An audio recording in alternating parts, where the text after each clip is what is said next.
नमस्कार जी सभी को। I welcome you all in the next lecture. नहीं कहूँगी मैं, आज टॉक कहूँगी। आप सब लोग हैरान होंगे कि आज वही क्लासरूम, वही बैकग्राउंड, वही बोर्ड, लेकिन किसी टॉपिक का नाम नहीं। जी हाँ, आज हम एकेडमिक ना होकर कुछ एकेडमिक से रिलेटेड बातें करने आए हैं। आज मैं यहाँ पर आई हूँ आप लोगों से ये बात करने कि न्यूमेरिकल्स को कैसे सॉल्व किया जाए and how to remove the fear of numericals from your brains, from your minds. Actually जब भी फिज़िक्स की बात आती है स्टूडेंट्स को ऐसे हो जाता है कि बस पता नहीं ये कौन सा खौफनाक सा चेहरा, कौन सा भयानक चेहरा हमारे सामने आ गया है, क्योंकि उनको डर लगता है न्यूमेरिकल से और डराते हैं सबको। ऐसा नहीं है। बेसिकली न्यूमेरिकल्स, अगर आप फिज़िक्स के अंदर आपके कॉन्सेप्ट्स क्लियर हैं तो आप न्यूमेरिकल्स बहुत आसानी से कर सकते हैं। और जिन लोगों को लगता है कि नहीं हमें समझ आ जाती है, थ्योरी तो बहुत समझ आ जाती है, एग्जामिनेशन में अटेम्प्ट भी बड़ी अच्छी कर देते हैं, लेकिन न्यूमेरिकल्स आते ही समझ भी आ रहा होता है, ये भी पता होता है कि इस तरीके से करना है, लेकिन पता नहीं ये अटक क्यों जाता है, ये नहीं समझ आता। ऐसा सबके साथ होता है, हमारे साथ भी हुआ था सबके साथ। तो वही पुरानी घिसी पिटी कहानियाँ चलती जा रही हैं। तो आज मैं आप लोगों के सामने यहाँ खड़ी हूँ उस डर को भगाने के लिए। तो आप लोग लास्ट तक मुझे सुनते रहिए एंड डेफिनेटली इसके बाद अगर आप कोशिश करेंगे आपके सारे न्यूमेरिकल सॉल्व होंगे। तरीका क्या होता है आपका न्यूमेरिकल्स को हैंडल करने का? आप लोग स्टेटमेंट पढ़ते हैं एंड अगर आपको लगता है कि भैया ये तो चलो मुझे तो फ्रीक्वेंसी कैलकुलेट करनी है, वेवलेंथ मुझे दी हुई है, स्पीड मुझे पता है, ये तो मुझे पता है जी, c is equal to nu lambda, light के केस में v is equal to nu lambda formula होता है, उसको यूज़ करके हम निकाल लेंगे। इतना आसान सा फॉर्मूला हम एग्जाम में कर लेंगे, हो गया, बस हमारा ये हो गया। मान लीजिए मैंने आपको 10 न्यूमेरिकल्स दिए हैं करने के लिए, उसके अंदर 5 ऐसे हैं जो बड़ी आसानी से सीधा ही आपको पता ऐसे हो जाएंगे, और 5 ऐसे हैं जो आपको थोड़ा सोच कर करने होंगे। एंड लेट अस सपोज आपके पास बुक भी है, you have all the sources जहाँ से आप उन सबको देख सकते हैं। तो जो वो पहले 5 मैंने आपको दिए जिनके फॉर्मूले आपको पता हैं, आप उनको सॉल्व करेंगे ही नहीं, ये तो मुझे आता है, ये तो हो ही जाएगा, एग्जाम में हम इसको कर लेंगे, यू आर ओवर कॉन्फिडेंट। और जब अगले 5 की बारी आती है, स्टेटमेंट पढ़ी, नहीं समझ आई, आप सोचते हैं इसको थोड़ा देख लिया जाए कहीं से, आप लोग बुक उठाते हैं, वहाँ से पढ़ना शुरू करते हैं, अच्छा ऐसे हो जाएगा, चलो आगे भी देखते हैं, ऐसे हो जाएगा, चलो आगे भी देखते हैं। और जब पूरा पढ़ लिया, ये तो मुझे समझ आ गया, अब तो हो जाएगा, I have done it, numerical is done, pen तो हमने चलाया ही नहीं। इसी तरीके से अगला थोड़ा सा अटका, करने की कोशिश करी, नहीं हुआ, 2 मिनट लगाए, 3 मिनट लगाए, ओहो हो टाइम हो गया, मुझे तो अगला सब्जेक्ट भी करना है, मुझे तो ये भी करना है, मुझे तो खेलने भी जाना है, चलो उठाओ बुक उठाओ, वहाँ से करो, देखो हो गया, and done, we have done. आधे घंटे के अंदर आपने सारी जितना भी आपका फिजिक्स का काम था आपने कर डाला। How is it possible? I again ask, this is not possible. ऐसा करना ही सबसे बड़ा गुनाह है आपका। मेरी बेसिक एजुकेशन हरियाणा से रही है और स्कूल लेवल पे मैं साइंस एग्जीबिशन में बहुत बढ़ चढ़कर पार्ट लेती रही हूँ। आई स्टिल रिमेंबर कि मैं स्टेट लेवल, नेशनल लेवल की साइंस एग्जीबिशंस में गई हूँ, प्राइजेस लिए हैं, पार्ट लिए हैं। एंड जब मैं फर्स्ट टाइम एक साइंस एग्जीबिशन में गई, नेशनल लेवल की साइंस एग्जीबिशन थी, और वहाँ पर मुझे याद है एक पोस्टर पर कुछ चंद लाइनें लिखी हुई थी जो मुझे आज भी याद रहती हैं। और श्योरली, मतलब यकीन मानिए कि अगर आप उसको फॉलो करेंगे, you will definitely succeed in your life and in your academics also. वहाँ लाइनें ये थी, मैंने सुना, मैं भूल गया, मैंने देखा, मुझे कुछ याद रहा, मैंने करके देखा, मैं कभी नहीं भूला। समझ गए होंगे आप कि आप जो किसी चीज़ को सिर्फ अपने कानों में से, आंखों के आगे से निकाल देते हैं, आप उसको कुछ टाइम बाद भूल जाते हैं।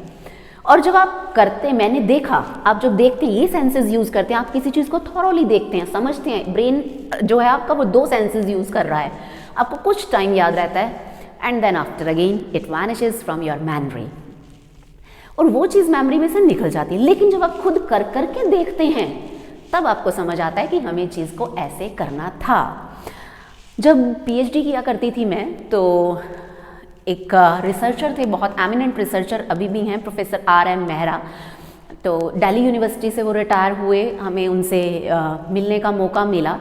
और उस वक्त I was doing my task on solar cells. तो उनसे बात हुई, मैंने उन्हें बताया कि sir I am doing lot of experiments but results are not according to the expectations and I am feeling very much demotivated. मुझे लगा कि मैं कोई रिसर्च पेपर लिख ही नहीं पा रही हूँ, I am not able to write any single line. तो उन्होंने एक बात समझाई, कहते बेटा आपने इतना सारा काम किया है एंड मैंने उनको ये बोला I am a failure.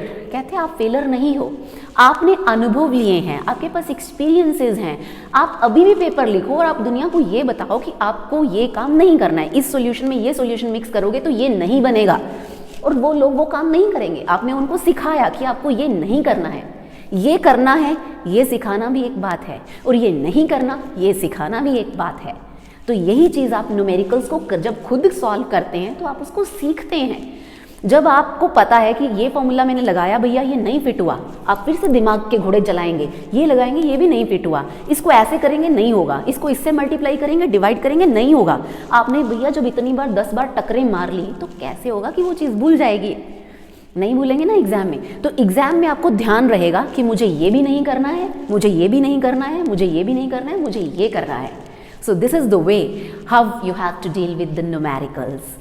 Means practice practice practice, आपको प्रैक्टिस करनी पड़ेगी। You will have to devote time, आपको टाइम डिवोट करना ही पड़ेगा। और सबसे इम्पॉर्टेंट, जब आप वो टाइम डिवोट उसको कर देंगे एंड आपका ब्रेन कंडीशनड हो जाता है, आपको न्यूमेरिकल्स करने की हैबिट हो जाती है और कुछ कुछ कैलकुलेशंस तो आपको वैसे ही मेमोराइज हो जाती हैं। फॉर एग्जाम्पल हम फिजिक्स में कहते हैं कि नॉर्मली हमें पता है कि जो टेबल में ट्रिग्नोमेट्री के टेबल में एंगल 0, 30 डिग्री, 45, 60, 90 आपको यहीं तक याद होते हैं, ज़्यादा से ज़्यादा 180, 120।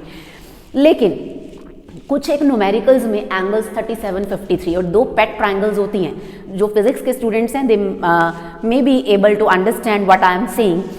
तो आपको पता है, आपने जब 3 बार 4 बार उनको सॉल्व कर लिया वो याद हो जाता है, आपको देखते ही पता चल जाता है ये 4/5 है, ये तो ये एंगल है, ये 3/5 है, ये तो ये एंगल है। दिस इज द वे कि आपको चीज़ें अपने आप मेमोराइज हो जाती हैं।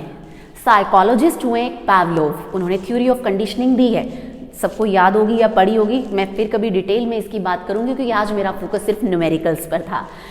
वो करक्स आपको बता देती हूँ कि उन्होंने ये कहा कि अगर आप बार बार अपने ब्रेन को किसी प्रैक्टिस में इंडल्ज करते हैं तो आपको उसको दोबारा से इंस्ट्रक्शंस देने की ज़रूरत नहीं पड़ती, वो अपने आप चल पड़ता है। आप अपने घर हर रोज़ जाते हैं, मार्केट से छोड़ दो, स्कूल से छोड़ दो, कॉलेज से छोड़ दो, अपने आप पहुंच जाते हैं, कोई बताता नहीं है। आप दिमाग में सोचते नहीं हो कि मुझे इधर टर्न लेना है, मुझे उधर टर्न लेना है, आपका ब्रेन अपने आप आपको लेकर जाता है। So this is the power of your brain. तो आपको उसी पावर को यूज़ करना है और सिर्फ एक ही चीज़ है कि आप प्रैक्टिस करते रहिए। और जब तक पेन नहीं चलाएंगे, बार बार नहीं चलाएंगे, तब तक काम नहीं बनेगा। तो यही बात मुझे कहनी थी कि न्यूमेरिकल्स करने का सिर्फ एक ही तरीका है कि आप प्रैक्टिस करते रहिए और खुद करके देखिए, तभी होगा। और बार बार करेंगे, मैंने फिर से वही कहा कि बार बार करेंगे, आपको समझ आएगा कि आपको एग्जाम में इस मेथड को अडॉप्ट नहीं करना है, इसको करना है। अगर मेरे जैसा कोई टीचर या कोई भी टीचर आपको बता देता है कि ये ऐसी स्टेटमेंट हो, ये लिखा हो, ये फॉर्मूला लगेगा, इसको ऐसे कर लो, थोड़ा सा ट्विस्ट मारा, बैठ गए आराम से, ऐसा तो था ही नहीं, ये तो बताया ही नहीं था। लेकिन जब आपने खुद उसको किया होगा, आपको पता होगा कि ये वर्ड आया था तो इसमें ये ट्विस्ट मारेंगे तो ये हो जाएगा, मैं यहाँ अटका था, मुझे इसे यहाँ से पकड़ना है तो ऐसे हो जाएगा। So this is the way how you have to deal with your brain and you have to use your senses. अब जब ओखल में सिर दिया तो मुसल से क्या डरना, अब फिजिक्स ली है तो न्यूमेरिकल से क्या डरना, अब पढ़ना ही पड़ेगा और आपको करना ही पड़ेगा। बाकी टीचर्स गाइड करने के लिए they are always with you. ये इश्क नहीं आसान, बस इतना समझ लीजिए, एक आग का दरिया है और डूब कर जाना है, डूब के जाना है। Thank you so much.